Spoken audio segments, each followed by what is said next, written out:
and all of that jazz. But what we can do is we can still share with you our 4 favourite facts from the last 7 days and fill your head with distracting nonsense facts, which hopefully will distract you from the fact you're stuck in a house with your spouse or your kids or your mates and you now all want to kill each other, and will distract you even from the slightly more disconcerting global events. So as long as you guys continue to listen, we, I'm afraid, are going to continue to podcast every week starting now. Okay, on with the show.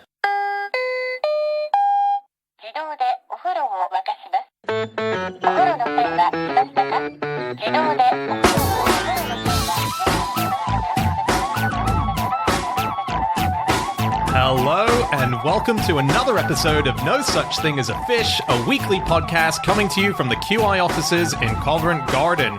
My name is Dan Schreiber. I am sitting here with Andrew Hunter-Murray, Anna Chazinski, and James Harkin. And once again, we have gathered round the microphones with our 4 favorite facts from the last 7 days.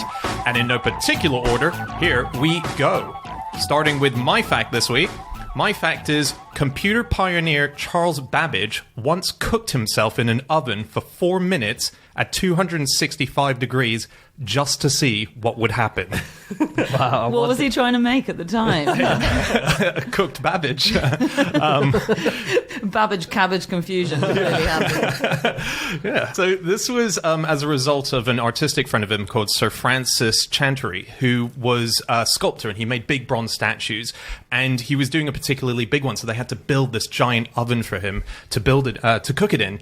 And so Babbage heard about this, and he was really intrigued, and he went to see it. And while he was there, he was sort of talking to them, and they said, "Why don't you go inside? It'd be interesting, right?" And Babbage said, "Yeah, that would be interesting." So he went along with another guy called Captain Cater, and his description, which he wrote in his memoirs, say, "The iron folding doors of the small room or oven were opened. Captain Cater and myself entered, and they were closed upon us. Then the further corner of the room, which was paved with square stones, was visibly a dull red heat. The thermometer marked, if I recollect rightly, 265 degrees. He talks about his pulse quickening. He talks about the perspiration. And he says it was fine. He says it was absolutely fine. What? Yeah. Well, he's only there for how long? 4 minutes? 4 or 5 minutes, 6 minutes. He wasn't sure. The heat sort of made him a bit dozy, probably. There's one other thing he said. Someone didn't go in with them. He says, Sir Thomas Lawrence, who was suffering from indisposition, did not think it prudent to join our party. In fact, he died on the 2nd or 3rd day after our experiment. God. Wow. Poor Thomas Lawrence. Never got to go. It wouldn't have mattered if he had gone in the oven, probably. Well, maybe he should have gone in. Yeah. You never know. Perhaps that had some healing properties. Yeah. Maybe, yeah. This is not sound medical advice. It's amazing. He went in other hot places. Well, it's thought that this was in preparation for his next big trip. Which was? He went down a volcano. An active volcano. He went down Vesuvius. One of the most famous volcanoes. Yeah, of all. Celebrity volcano. Did your mate who died die from falling into a volcano or what? Like, It doesn't... I don't think so, no. But he was obsessed with... He wanted to experience an earthquake. And he once found out, he was in Italy at the time, and he heard a town had been destroyed by an earthquake, and he rushed there just in case there were some aftershocks he could feel. Yeah. But he said, my passion was disappointed, so I consoled myself by a flirtation with a volcano. oh, and he didn't feel the earth move. So did he go and dip himself in lava? Or what happened in the bottom there? He went into the crater. You know there are bits in sort of in the lip of the crater of an active volcano. So he went in, he saw the lava below him, and he observed the bubbles of it swelling up. Right. And because it was active at the time, he made a measurement of the eruptions. He said, right, those are every 10 minutes. And he said, well, okay, so I can go in for up to 8 minutes. And he did. He went in for 6 minutes. And he was lowered by rope, wasn't he? Yeah. Was he? I mean, it's extraordinary. And did he eventually throw the ring into the lava before Gollum got hold of it? One thing, he put his cane down in a specific spot, and it happened to hit, I think, a bit of lava. So it burst into flames. So he had a flaming cane as he was trying to put it out. Yeah. Okay, so second of all, because we've already done some stuff, but who was Charles Babbage then? Charles Babbage, computer pioneer. He's historically linked with Ada Lovelace, and he was the person who dreamt up, effectively, the original computer. He's known as the father of computing, and it was something he never got to fully make in his lifetime, though in the hundreds of years since, we've actually finished his plans and shown that his plans did work. Okay. So he was a genius. This guy was a proper genius. Although you say he was the father of computing, but I quite like the description that is uncle of computing. Because he didn't spawn anything. And I hadn't quite realised this about Charles Babbage. So he made this very famous difference engine, or he designed this difference engine in the 1820s, early 30s. And that was essentially going to be a big calculator. And then he thought, no, I want to do this analytical engine, which was going to be a big computer. And kind of the difference being, I think, about memory and storage, the ability to, build on stuff. Well, so for instance, the difference engine could only do certain things, but the analytical engine you could program to do lots of different things. Yes, and that's where Ada Lovelace came in with her ability to program. But he did all this, never got made because the government stopped funding him because he kept not completing stuff, and essentially he had zero impact on computing. So he's not he didn't spawn anything because everyone was just like, well, that was all pointless. It got sold for scrap or used up as scrap. That was it. Only one of the computing pioneers in the 40s knew about him. Really? No one else did. And it was only in the 1970s when they're going through his paperwork that they actually discovered, this Babbage was sort of onto this. It's something similar. It's amazing, isn't it? Yeah, he got the equivalent of $2 million from the government to make this difference engine. And then there was a change of government, and he insisted on meeting the new Prime Minister, who was Robert Peel. And he basically just turned up and yelled in his face, give me more money, give me more money. And then Peel went, okay, fine, I'll talk to Parliament. And so Peel went to Parliament and sort of discussed this idea of giving him more money. And everyone just decided to make jokes at his expense. It's like, the first thing it's going to calculate is when it might finally do something and stuff like that. So, yeah. Right. Wow. Sounds like it's up there with the banter you see in the House of Commons today. And then he tried to become a politician, didn't he? Yeah. Did he? But he couldn't get elected because basically everyone said, you just took $2 million for nothing. Yeah. And they just said they would heckle him during his speeches about this whatever project he was doing and why he was losing this money, and it infuriated him so much that he would abandon whatever political speech he had just to yell back at them going, you don't understand what I'm working on, I'm a genius, kind of thing. And I don't know then if he was to get more money, he came up with this brilliant scheme because he couldn't get any more money from the government. So he thought, what I'm going to do is I'm going to create a computer that can play noughts and crosses, and I'm going to go around the country and play noughts and crosses against people for money and get all their money off them.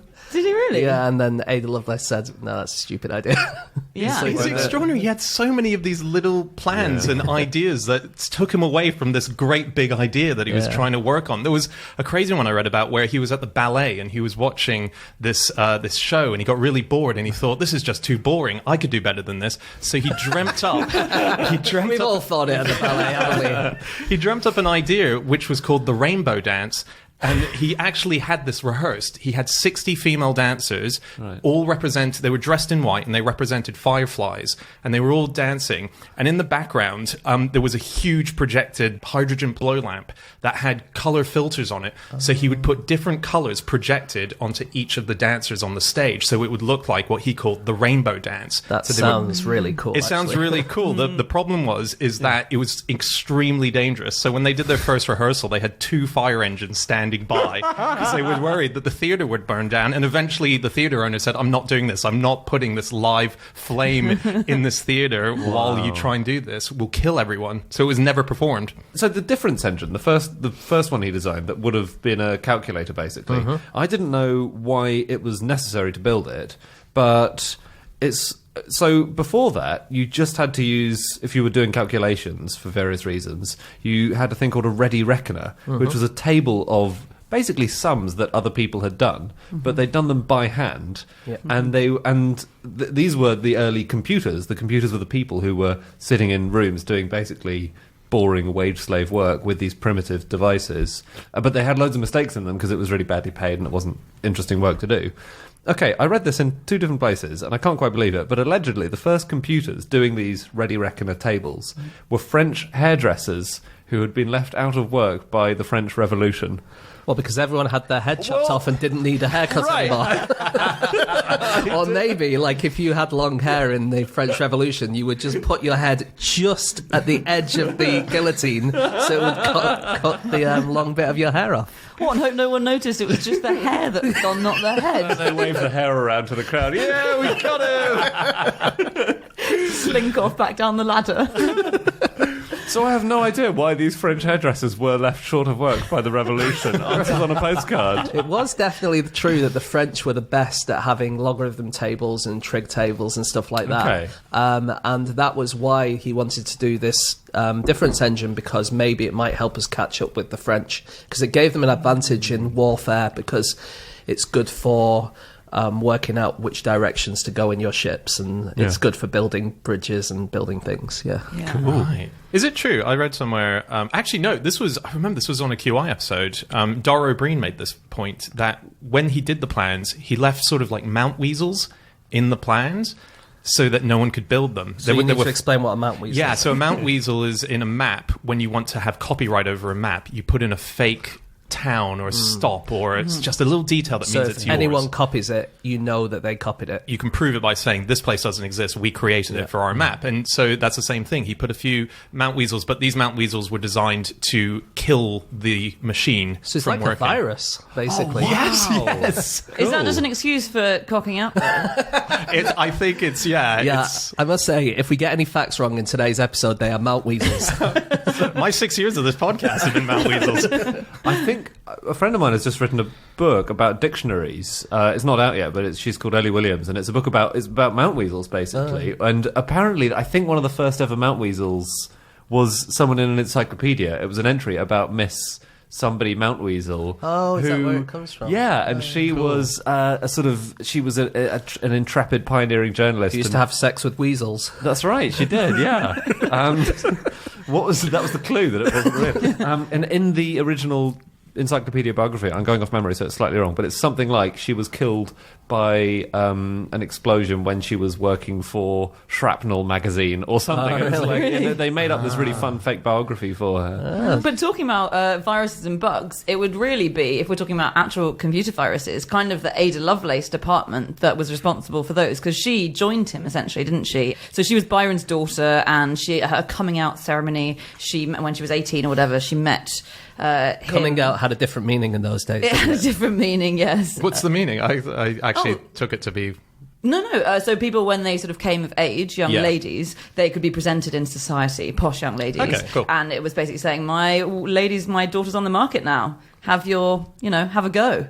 And so... If you think you're hard enough. Yeah. Anyway, she bumped into Charles Babbage, who was impressed, joined him, wrote loads of code for his engine. So I was reading a blog by a coder, a modern-day coder. He wrote this a couple of years ago, and he actually ran her code. It was a code for working out Bernoulli numbers, and he ran her code through his computer, and it didn't work.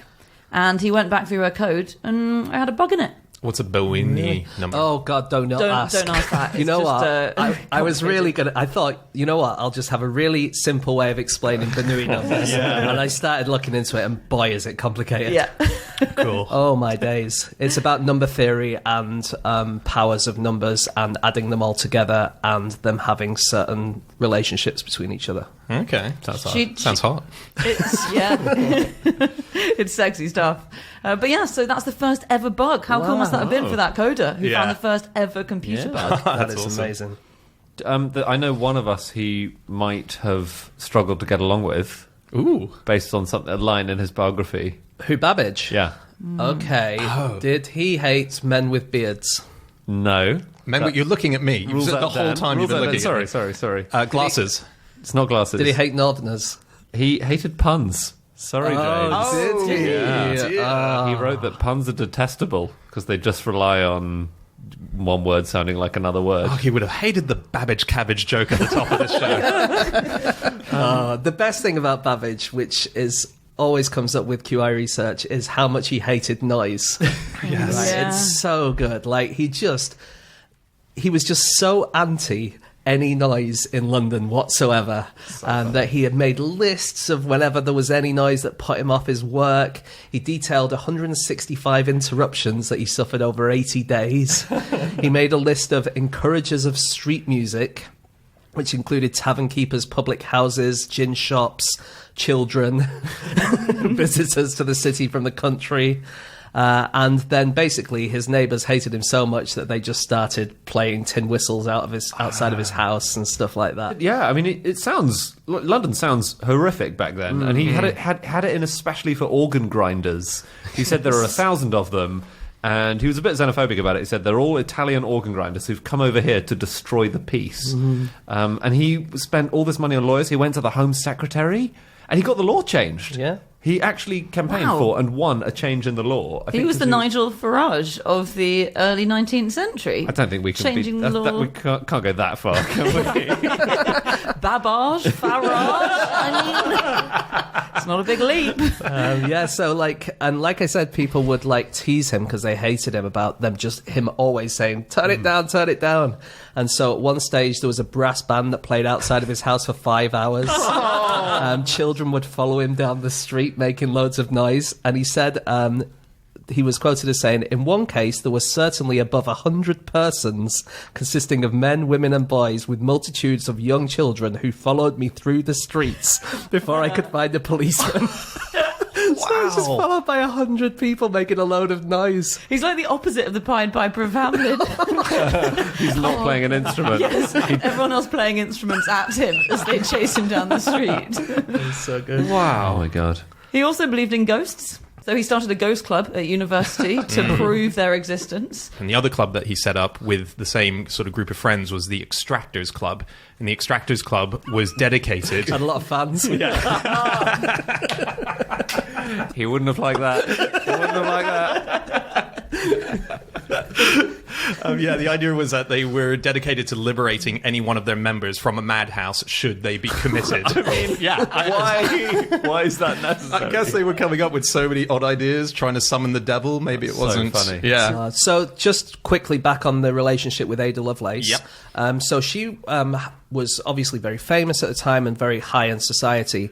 And he was an inventor who was obviously a bit of a genius, but was not very good at completing his inventions. And so she decided to write him a letter saying that I would like to kind of go into partnership with you, and I'll make sure that you get everything done, but you just have to do it, basically. And she wrote to one of her friends, if he does consent to what I propose, I shall probably be enabled to keep him out of much hot water and bring his engine to consummation. Stop talking so dirty. She said, I will be willing to be his whipper-in during the next 3 years if I see fair prospects of success. And she gave him all these lists of conditions that he would have to do if they were going to go into partnership. And then Babbage read her letter and then wrote his own notes on that, saying, saw AAL this morning and refused all the conditions.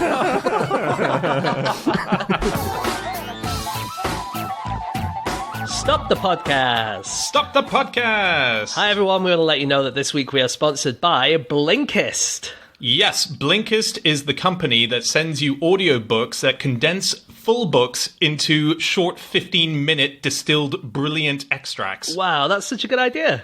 I know, it's amazing. It means you can just power through hundreds of books in the space of 45 minutes. No, I've got to work on the math, but it's you know... You could probably read all of the books in the world in that time. That's true. You could finally become that person who knows everything, which we haven't had since the, 1200s? Yeah, they always say, don't they, that Thomas Young was the last man to know absolutely everything. But now, 21st century, you could be the next Thomas Young. That's so exciting. I'm gonna do it. I'm going to be the next Thomas Young. I mean, not the most likely candidate, obviously, but... No, you'll be probably Thomas Old by the time you've done that. So how can we get Blinkist? Well, all you need to do is go to Blinkist.com, and they have all of these books up there. They're absolutely brilliant books. They're up-to-date books. You know, How to Fail by Elizabeth Day, brilliant podcast and book. Becoming by Michelle Obama. A Short History of Nearly Everything by Bill Bryson in 15 minutes. A short history of everything in 15 minutes. So you go to Blinkist.com/fish and you'll have a free 7-day trial and get 25% off the Blinkist Premium membership. So that's Blinkist, spelt BLINKIST.com/fish. dang.com/fish to get 25% off and a 7-day free trial. Okay, on with the podcast. On with the show. Okay, it is time for fact number 2, and that is James. Okay, my fact this week is that the manchineel tree is so toxic that if you park under it and it rains, the drips from the branches can strip the paint from your car. So, this is a tree. You get it in the Caribbean. I have seen it, I have to say, when I was in St. Vincent and the Grenadines.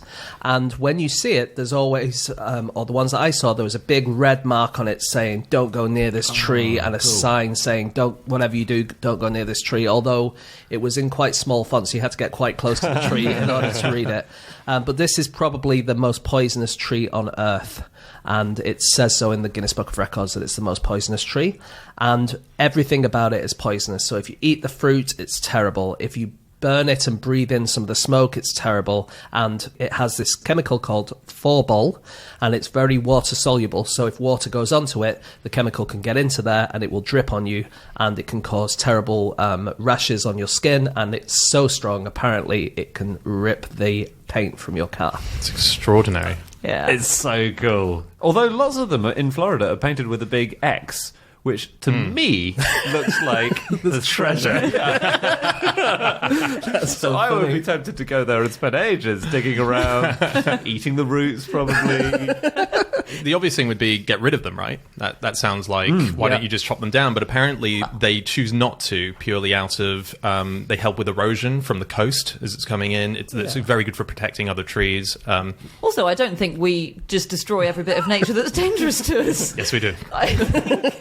So I mostly got interested in this because I saw this article in the BMJ from a few years ago called Eating a Manchineel Beach Apple by Nicola H. Strickland, who is a consultant radiologist.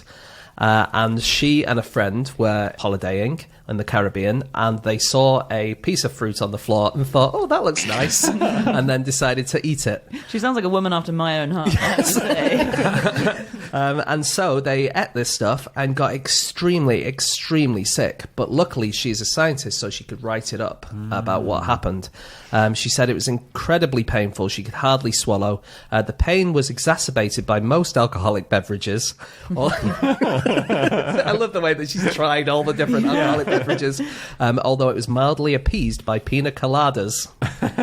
So if you ever do have one of these, then have some pina coladas, and that'll make you feel a bit better. Wow. If you but that's the song, isn't it? If you like pina coladas and getting caught in the rain, don't park under the manchineel tree. It was used as a useful thing for indigenous people who were living, say, in Florida at the time where the tree is. There's a story. It's a bit of a myth of a story, but it's one of those ones that sits 50-50 on the side of we're not quite sure if it's true or not. There was a guy called Juan Ponce de Leon who was an explorer, and he tried to colonize a specific bit of Florida. He was initially, it was said, legendary, looking for the Fountain of Youth, which was said to be in Florida. So he returned there after a few trips, and he brought 200 people. He had priests and farmers and artisans and 50 horses and so on, and he wanted to properly colonize this place, and they were attacked by the local people who wanted them to go away. And what they would do is they would dip the tips of the arrows in the manchineel sap and fire at them. So even if it sort of pierced them just a bit, it would go inside and give them a poisoning. And supposedly that is how this leader, Ponce de Leon, died. He took an arrow to the thigh and they retreated. So they actually, it worked. We need some pina coladas over here now. I read that was just a slight attempt later to slander him, saying he was looking for the Fountain of Youth, because it's basically saying this guy's an idiot. Right. Oh, really? So, yeah, lots of sources say what he was definitely searching for was an island called Bimini, and the King of Spain had granted it to him, but he hadn't said where it was. I don't know how this came about. Basically, the King of Spain said, "You can have it if you can find it." And so he was definitely colonizing Florida at this point. Yeah. What an easy trick for a king or queen. Oh, you can have bibbly bobbly boo, and that's my debt paid off. His aide's going, excellent Mount Weasel, sir. But yeah, apparently as well, it would aid people who sort of were shipwrecked sailors, for example. If they didn't want to die a gruesome death, they would know, just eat that and end your life early. It was sort of used as a suicide assistance as well. Again, these are reports from the annals of history. Can't be sure if they're true.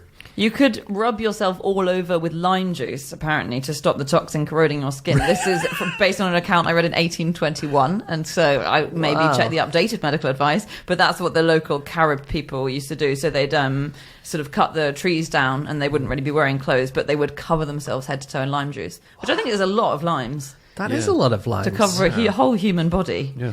They're small, aren't they? Limes are small, yes. Yeah, compared to human bodies. Much smaller.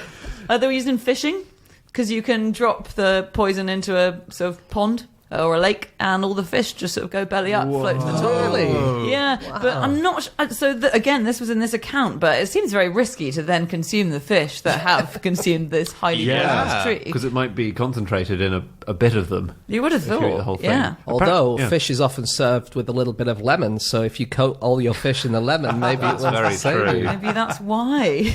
It's made into furniture as well, isn't it? Oh, what? Yeah. You're kidding? Yeah, so they use the tree, but so they have a special way of removing any poison element to it. But yeah, Yeah, if you dry it out. So they dry it out, light fire all around it before cutting it down, before harvesting it. And that just dries it all out, and then you can cut it down relatively safely. You have to wear a big mask. Interesting way of potentially killing someone, because it would just look like a normal bit of furniture. Have a seat. They have a seat. Yeah. They'd have to sit down with a bare bottom, though, wouldn't they? That's how I conduct all my meetings, James. Thank you for coming in. Trousers off, thank you. Have a seat. Have you heard of the man-eating trees of Madagascar? So these were written about first in 1874 in the newspaper The New York World, which was quite an unreliable newspaper, partly because it published this account about the man-eating trees of Madagascar. And it describes this human sacrifice done by a tribe called the Mkodo tribe, who took a woman to this tree, and they leave her by it for a bit, and they put her on it, and then its branches all coil round and devour her. And this is complete yellow journalism hoax stuff. It's not real at all, obviously. But a book was written a couple of years later called Madagascar, Land of the Man-Eating Tree. And in it, I just really like this author kind of using the story but then disassociating himself from it. He said, "I do not know whether this tigerish tree really exists or whether the blood-curdling stories about it are pure myth. It is enough for my purpose if its story focuses your interest on one of the least known spots of the world." It's such baloney. Wow. He's just saying it's not true, despite the fact it's the title of his book. Yeah. This is so meta that you're now then repeating the fake thing with the same fascination. If I get people interested in Madagascar, that's all I'm interested in. Wait, and what's the title of his book? It's not The Man-Eating Tree of Madagascar, is it? It's Madagascar, Land of the Man-Eating Tree. I actually am on his side. I reckon a few more people visited, boosted the tourist industry back in, when was it he was writing? The 1870s. Boosted Madagascar's tourist industry in the 1870s. Yeah, because there's like a Butlins there now, isn't there? Actually, can I just mention one more dangerous tree? Yes, please. So there's one more dangerous tree that's probably the most well-known tree for being dangerous, and that is dangerous because it knocks you on the head. Oh, Coconut. The coconut tree. Do you know why the coconut tree has quite a bad reputation? So people say, like, in gales, people sort of flock inside because they're going to get knocked unconscious by it, and loads... You know, there's that fact about... Yeah, I thought it was, like, in Papua New Guinea, like, 10% of the people who were in A&E had been hit by a coconut or something. So, this is all the fault of sharks. Because, I think Straight Dope and Snopes looked into this, but there was the myth that increased, like rocketed after 2002, and it was propagated by this shark expert who did that famous comparison that said falling coconuts killed 10 times more people or 15 times more people than sharks do, trying to say, look, sharks aren't that dangerous. Fair enough, but he was basing that on a nonsense made-up study by an insurance company, holiday insurance company, that was saying 150 people a year are killed by coconuts, and it was actually based on 2 anecdotal potential deaths by one traveller. And then then coconuts have this terrible reputation. So you're telling me, are you telling me that all that coconut insurance I bought is completely pointless? I'm so I'm sorry. going to take my coconut helmet back to the shop tomorrow. Just saving you all a bit of hassle. Yeah. Well, there's that thing. So Queensland, do you remember in Australia? Queensland removed all its coconut trees from beaches in Did they? 2002 Wow. because of the danger posed. See, I told you. People do that for dangerous trees. They do, you're right, they do. It's not just me, but I'm Australian, so maybe it's Australians. I Yeah. would genuinely just give people helmets which have a massive blade, like an axe blade on top. That way, you just get 2 coconut halves and you're fine. Does it not maybe make the whole of the Earth a little bit more dangerous if everyone's walking around with blades on their heads? Maybe. What you take with one hand, you give away with the other. Yeah, coconut deaths would drop, but I think axe helmet deaths would rise a bit, yes. Okay, it is time for fact number 3, and that is Anna. My fact this week is that cryonic freezing chambers are built to store up to 4 bodies and 5 heads. Wait a minute. So that means there's something not quite added up here. This is like a future game show, right? Where they battle out 5 heads for the 4 bodies. Who's going to be placed on That's the head? it. Yeah. Oh, what you mean, like musical chairs? Yeah. And then the last remaining head is out of the game. Yeah. It's much like that. How does that work? Well, it's this. I will say at the top is a very morbid fact, but basically you can get cryonically frozen. A few hundred people have done it so far, and you've got 2 options. You can go whole body, head to toe, or you can do just head. And it's actually a bit cheaper to do just the head. So Yeah, it's let's not face- that much cheaper, though. It's not enough cheaper, is it? You're right. So full body, or one I got, full body cost $215,000 from the source I was on. I've actually And then- got a better deal. Oh, okay. I've got 200,000, but okay. Okay, and then head is $95,000, but that's Okay. half as much. Now the head is the bit I would want to keep, but I think you should pay a quarter as much. You're storing so much less. You're Yeah, but using it's so much less way dry more ice. important, though. It's about demand, isn't it, Andy? It's not about space. Yeah, come on, mate. Well, you're using less dry ice. I just think there should be better deals. Well, I agree. I think maybe when demand does go up, maybe the price will come down.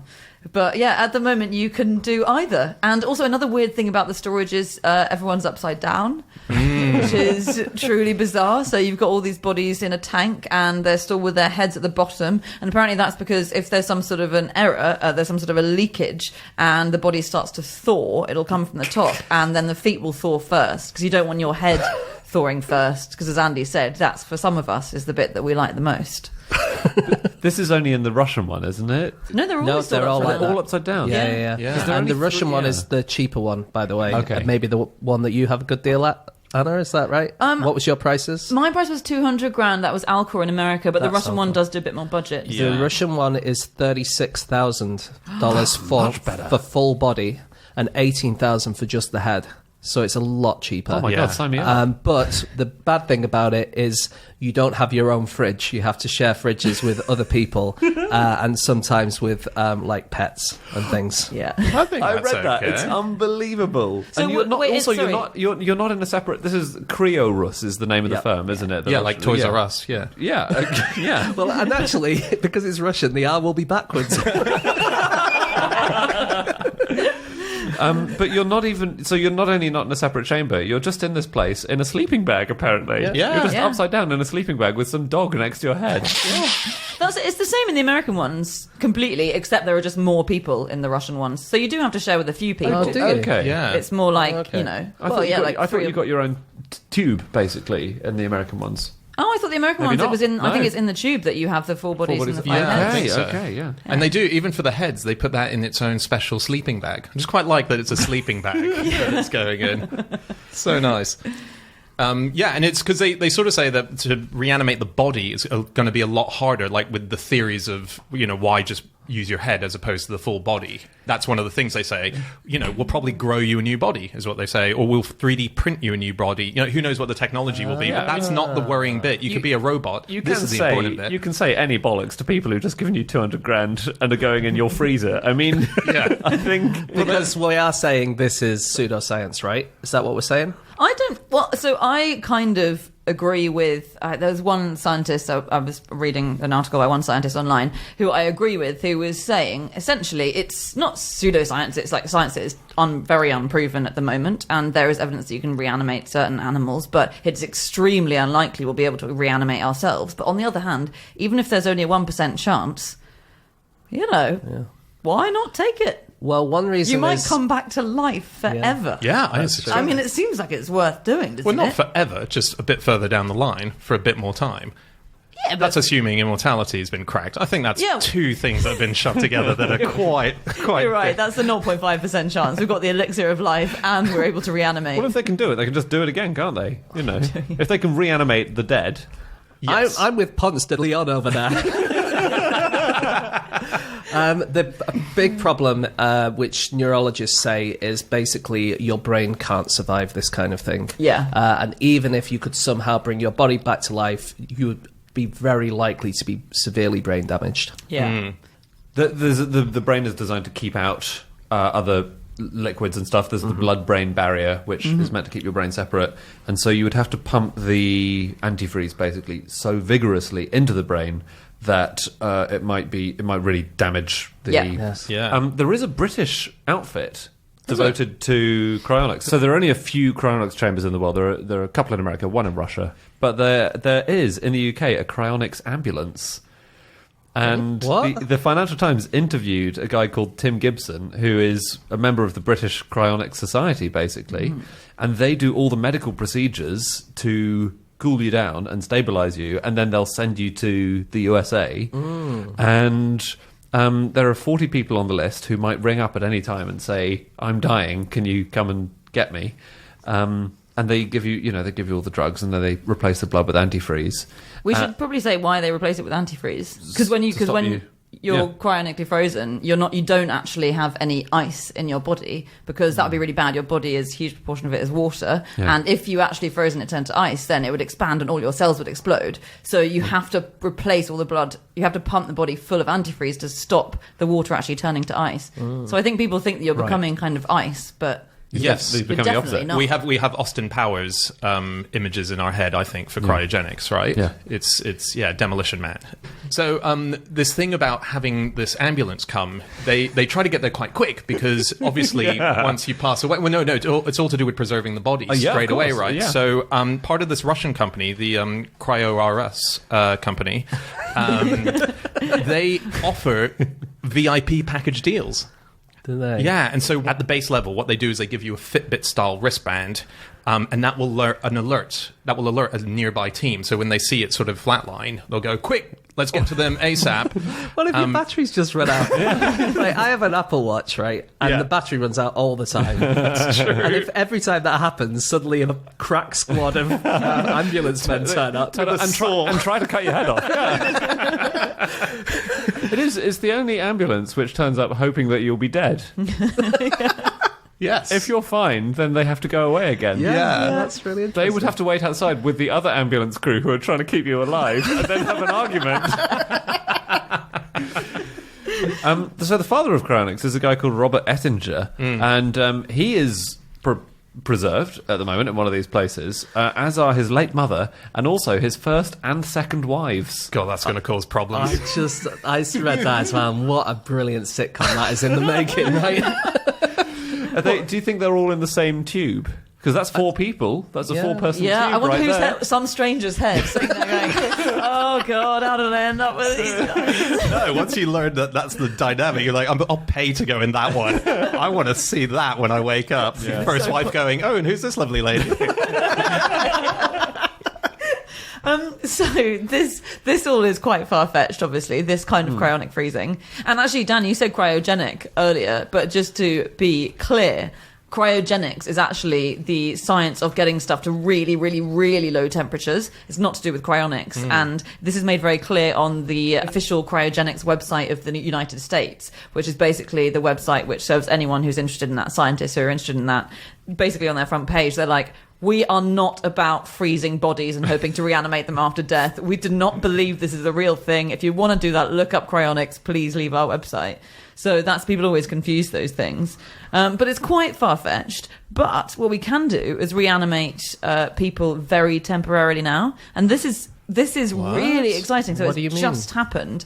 It's basically about if you're in a traumatic accident and it's extremely unlikely that you're going to be able to be saved in the time that you've got, then they can sort of put you on hold for a few hours. And this is really early days. There hasn't been the study published, but at the University of Maryland School of Medicine in November last year, they've placed at least one patient in suspended animation.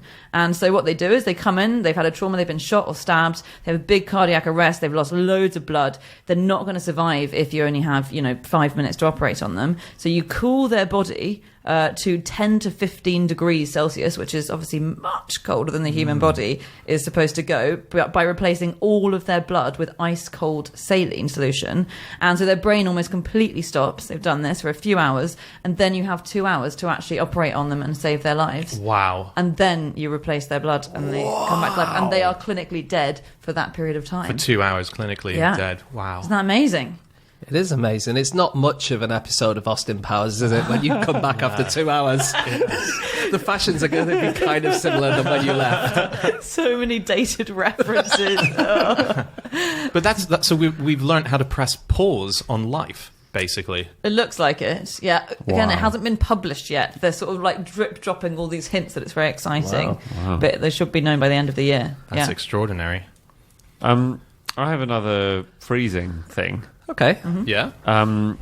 So, Reader's Digest magazine just suggested various methods to deal with hemorrhoids. They suggested top 10 methods to deal with hemorrhoids. One of them was putting a warm tea bag against your bottom, and one of them was grating a raw potato and making a kind of potato poultice. Okay. And then, off the back of this, there are lots of other websites which recommended putting a frozen wedge of potato into your bottom for 30 seconds. And then for a minute, and then for 1 minute 30, and so on. Like a chip, a frozen chip. No, like a potato wedge. A But bit that's thicker than a chip. like a thick chip. A wedge is... Sorry, I can't believe that this is the debate we're having. A wedge is different to a chip. Yeah, it's different. James, A back me up, chip yeah. would be a cuboid, whereas a wedge would have a curved end and a sharp end. Yeah, it's shaped like a wedge. It's shaped like a door wedge. Do you think the shape is important? Probably is, isn't it? Because you not want Yes, to go I do. sharp end in first. I think if you're going to put anything up your bum, the shape is important. No, but you will want to put the thin end of the wedge. That's where we get the phrase from. You don't start with the big end of the wedge. No, you're That's right. a nightmare You're way right. to happen.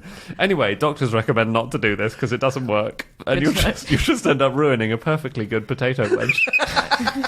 That's the second fact you've had today, where there's been a very long explanation of an amazing fact with the caveat at the end that this isn't true. What was the first one? The Madagascar trees that tree will that eat. eats Have you not read Andy's autobiography, I Shove Frozen Potatoes Up My Bum? Page 1, I don't actually do that. Stop the podcast! Stop the podcast. Hi everyone, we want to let you know that this week we are sponsored by The Economist, and you can get a free print copy of The Economist if you text the word fish to 78070. Yes, and I have for you guys a little Economist-themed quiz. This is my So- favourite part of the week. It's based on an article I just read before we recorded the podcast, actually. Very interesting article. And my quiz question is, at the moment, engineers are trying to make something curvier. What is that something? Bananas. Love it. It's like the anti-Brexit Yeah, like brigade. they want to make a ring of banana. So it's Full like ring. a donut, but it's Yeah. just a banana. Yeah, bonut. Yeah. The Earth. The Earth. Curvier. The whole shape of the Earth, yeah. How can it be like- curvier than yeah. a sphere? Are we a perfect sphere? No, Oh, we're true. an oblate spheroid. Ah, you think they want to shave off the bumps? Actually, you're quite close with Earth because it is water. So What? it's rivers. This is an article about how we're trying to put the bends back in rivers. You remember those meanders from geography? Turns out they're really good. So they're very good for biodiversity. And, animals make their homes in the little, the oxbow lakey type corners that they form. Anyway, when we were hardcore into farming, they were straightened out, a lot of them. And now that we're not so into that, because we're importing a lot of our food, fingers crossed. I'm still quite into farming, I should just say. Aside from Andy, they're having to put the curves back in. That's really a lot of cool. farmers are being told, we have to make your river a bit bendier, mate. Amazing. I'm going to take that as a correct answer. 1-0 to Tribes. What are tribes? So if you want more articles and facts like this, you should get your own copy of The Economist. It's about much more than economics. It's about politics, science, technology, arts, the environment. It's really excellent. And where can I get that print copy? You can send a text message, and you can send a text message saying the word fish, FISH, to 78070. On with the podcast. Okay, it's time for our final fact of the show, and that is Andy. Okay, my fact is that if Hamlet had wanted to buy a lemon, it would have cost him 700 euros. Okay, this sounds like another one of your facts from this week's podcast. I think I've got Dan's notes here. Now, the Hamlet I'm referring to is contemporary with Shakespeare. So it's if Hamlet had been alive when Shakespeare wrote the play, because Hamlet's based on an older story. It's several hundred years before that. So I'm talking about the late 16th century. Yep. If Hamlet had been alive in the late 16th century, Yes. And real, Yes. And he'd been at home in Elsinore Castle, which is real. That's the good news. That's the one part of this that is real, isn't it? It would have cost him 700 euros. Well, did they have euros? They would have cost him the local equivalent of 700 euros. So you've decided when there was a very famous real man available for this fact. Shakespeare. Yep. You decided to go for a fake man. Okay, if Shakespeare had wanted to buy a lemon when he was on his research trip to Elsinore, it would have cost him the local equivalent at the time of 700 euros. Except he never went to Elsinore, so that's another... Fact is that lemons used to be expensive. That's why you said the word if at the start. Of Yes. this. Oh, okay, sorry. In fact, all of these things are completely sorted by that one word if. Let's do that with more of our facts in future. To make research a lot easier. So the fact is lemons are cheap now is basically the fact. But They were expensive then. They were expensive then, and both are true. The price of lemons has changed, I think, is the one thing we can all agree on. Sorry, should have made that my fact, shouldn't I? That's one thing that is definitely true. What, have you got any sort of further explanation? Why were they so expensive? Were they gold-plated back then? So obviously lemons are more of a tropical fruit, and the other thing I didn't know when researching this is that lemons didn't get to Europe for a really long time. Yeah. And in fact, the part of the reason was that they are man-made. Humans invented lemons. Wow. They're crossbred between citron, which is a Himalayan fruit, which is large and not very juicy, and then another kind of sour orange. And we're not, I think, sure exactly what the other ingredient is, but we know that it is a hybrid. Was it definitely not a natural hybrid? It was definitely man-made. So I thought they're very good at hybridizing, aren't they? Citrus plants. Yeah. They are. I don't think we've got the records of whether it was man-made or No, natural. because I think some of obviously. them naturally met each other. Yeah. Oh, right. Yeah, they weren't. okay. So all the hybrids weren't man-made. Okay, but all got it. citrus goes back to these three super citrus fruits, doesn't it? So weird. Yeah. Yeah. So anyway, they started in northern China or India or Pakistan, northeast India or Pakistan, I'm not sure where. And then by the 4th century BC, they were in Rome, but they were still obviously very expensive, and especially in northern Europe, i.e. Denmark, which is where Elsinore Castle is. I found out how much they cost in Britain around a similar time-ish. So Henry VIII has his privy purse, so you can see everything that he spent his money on. And at one stage, to James Hobart for bringing oranges and lemons to the king at Hertford, he paid 20 shillings. Now, I don't know how many oranges and or lemons there were, but he went to Hertford Castle as almost a bit like a holiday home kind of thing. So he wouldn't have been there for the whole time. So it would have been for a shortish amount of time. He would have been eating these oranges and lemons. Wow. So maybe not so many of them. And other things that were worth 20 shillings around the same time, so I could work out what 20 shillings was. To Arthur the Looter for a lute for the Duke of Richmond. So if you wanted to buy a lute, the musical instrument, not the magazine for buying used cars, then that was 20 shillings. What a very useful point of comparison for all of us. Yeah. Because my lutes, I know how much they cost me. Yeah. So that's very helpful. If you wanted to buy a Citron in loot, this could be Oh, very good. That's the joke I think that Charles Babbage would have hated most of all in this whole show. He paid Anthony Ansley 20 shillings for playing him 3 days at tennis. Wow. And 20 shillings would also buy him a brace of greyhounds and a wig for his fool. So these are all the equivalent of getting a certain amount of oranges and lemons is about the An same undisclosed price. quantity. Yeah. Sounds like they were cheaper. We can broadly say they were cheaper. It feels like they were cheaper here than they were 700 euros. And that was earlier. So I should say where this fact is from, which is from the guide to Kronborg Castle. And Kronborg is the castle that was fictionalized as Elsinore in Hamlet. So we went to Copenhagen last year, and I bought the guidebook, and then I waited 7 months to read it. And then I read this fact in there. In the middle of the 17th century, 51% of Dutch paintings contained a lemon. Really? Yeah. That's really Sorry, in the good. middle of which century? 17th. Wow. That was a big one for Dutch painting as well, wasn't it? It was the biggest, yeah.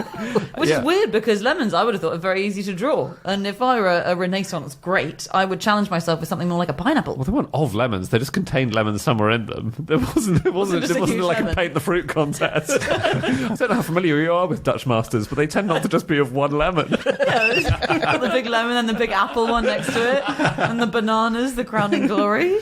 Yeah, but I think they were a big status symbol, and they were in fact they were ornamental mostly. Yeah. You wouldn't eat them because they were so hard to get. And if you did eat them, you initially would eat them with the skin on, apparently. No. And same Really? with oranges, yeah. But then, actually, I was reading a little cooking blog in The Guardian by the chef Tom Hunt, and he actually said that if you eat, like he said, good lemons are knobbly, juice-filled, and should be eaten whole like apples. Rind, flesh, the lot. So I'm going to try that next time. cool. Yeah. But I mean, most lemons are waxed, aren't they? Yeah. So you wouldn't want to eat the why- waxed ones. That's why you've got to go organic. Yeah, you don't want that wax. But you could boil off the wax, I suppose. Yeah. You could do that. Yeah. Yeah. Culinary tips from Fish. Have a potato wedge, anybody? All right, thank you. Our restaurant is not going to work. But citrus fruits have gone mad in the last few hundred years then, haven't they? They've really Absolutely multiplied. mental, yeah. Oh, okay. Given that they did start with these three types of citrus, so citrons, pomelos, and mandarins were the official grandfathers of all the citrus fruits we have today. And now, I think I was reading that I don't know why this is the authority, but the University of California Riverside selected list of citrus varieties lists 1,200, and that's the edited list. And they're all hybrids. So grapefruit is part lemon. It's hybrid of lemon and a bitter orange. And yeah, as you said, lime is a citron and a mandarin orange. But grapefruits are quite relatively new, I think. And they were accidentally made from this hybrid. Mandarins, which I would think of as quite ubiquitous now, didn't reach us until the 19th century. Didn't have any Right. mandarins. Wow. Yeah. What about Sainsbury's Easy Peelers? Are they? They were the original. They were almost the fourth grandparent. They're in the Garden of Eden, weren't they? In the early 20th century, there was a phrase in America that you would be handed a lemon. Do you know what that is? What it might be? Is that So if someone handed you a lemon. That's not like a bad car, where you say a bad car is a lemon. No, I see what you mean, but no, not that. and that's not a make lemonade. First, just the setup. Okay. Okay. Is it testicular? No, and actually, I don't think you could guess this. Right. It meant that you were splitting up with your partner. Okay, so you would say, I'm handing you a lemon, and that means that we're going to go our separate ways. And you used to get, like, cards, or, where it said, I'm handing you a lemon, and it would be like a Dear John letter that you would give them. And it comes from, basically, it's because they're the opposite of sweet. So, like, you would have a sweet fruit, and this is a sour fruit. And there was a song called A Lemon in the Garden of Love by the Broadway composer Richard Carle, which had this idea, and then it became really popular. And then in 1907, there was a letter in the Boston Herald from a fruit dealer who was complaining about this, and saying, I'm trying to sell my lemons, and yet it just means that you're splitting up with someone. That's not really fair, is it? Just all his customers going, we're not even in a relationship, mate. I don't know why you think you've got the authority to dump me. He said, why not an overripe cucumber or a frozen tomato? Instead of having a lemon. Handing someone an overripe cucumber could be a good way of... Is that where we get the phrase, I'm standing around like a lemon? Because I say that sometimes. No. You do it a lot. But because that is a phrase, isn't it? I haven't just made that up. Like, Yes. I've been left around here like a lemon for half an hour. Yes. I think it just probably comes from the fact that lemons are the longest lasting thing, right? Oh, So they okay. just... No. You don't say I'm standing around like a lemon because lemons don't go off quickly. No, but it might be the last thing in the It's fruit the last bowl. thing in the fruit bowl, so it's sitting there alone. Oh, yeah. That's what I would have thought. I agree. I My think, guess. yeah. I think what Andy's saying is if you've been split up with, then you're alone. And Yes. if you're standing like a lemon, then you're lonely. Exactly. So they're kind of similar. Yeah, I can But see how one might have I really do changed think that together. other is right. Okay, well, look, whatever, guys. Oh, there is a related fact about lemons and personality, which is that the amount of saliva that you produce after tasting a lemon can tell you whether someone is an introvert or an extrovert. Come on. Really? This is something called the reticular activating system, and it's a bit of the brain that responds to some stimuli in food and also to some social stimuli, and it controls the amount of saliva you produce. We haven't judged the cause and effect here, have we? Because maybe they're introverted and antisocial, because every time they meet anyone, they start dribbling, I feel like. That's possible. But Do you scientists... think that's why they say, you know, when you're stood on your own in the middle of the room, they say it's like you're 11, and that's because you're dribbling all over yourself and no one will stand near you? Do you think? Because that is a phrase, isn't it? Yeah. But this system reacts to social contact. So introverts react very strongly to meeting people. It gives them, kind of more of a reaction, and so does lemon. Right, There you okay. So if you think someone might be an introvert, just give them a bit of lemon. Slip them a lemon. And then ask how much they're salivating. Yeah. Do you know that lemon juice kills sperm? So it's actually an effective contraceptive. Okay. You know that phrase that's where you're like standing like a lemon in a room? Do you think that comes from the fact that you get like a load of sperm in a bowl and you put, you put lemon lemon in. juice on it and only one of them survives? Yeah. Because that is a phrase, isn't it? It's definitely a phrase, yeah. God, there's only one flaw with that, and I think it's that I think all the sperm would be killed. Oh, So I think maybe you got one sperm out of the bowl and the lemon's missed it, Yeah. and he's on his own. Yeah. But it's definitely could be used. Casanova used it apparently, and the idea is that you put it inside the female of our species as a woman, as we call them. I always forget what they're called. It was half a lemon he supposedly used as a Dutch cap. But Yeah. that makes more Quite. sense. Oh, yes. Because if you put the full lemon in, then the juice is not going to get out of there. I actually think even half a lemon is quite an ask. Me too. I couldn't quite work out because then if you're putting the whole thing in, isn't that just effectively a condom rather than just using the lemon juice? But it depends which way up it goes. Yeah. No, it's a cup, I guess. Yeah, Yeah. over the bell end. Yeah. Yeah, I know, but so that's a condom. No. No. It's It goes inside the vagina. It's inside. It's a lady. cup inside the female of the species. I see. Yeah. So it's sort of it's a catcher's mitt, Right, I thought it was... I guess is the, yeah. By the way, sperm in a bowl, definitely the worst dish on our restaurant's menu. I think Michelin stars are coming our way.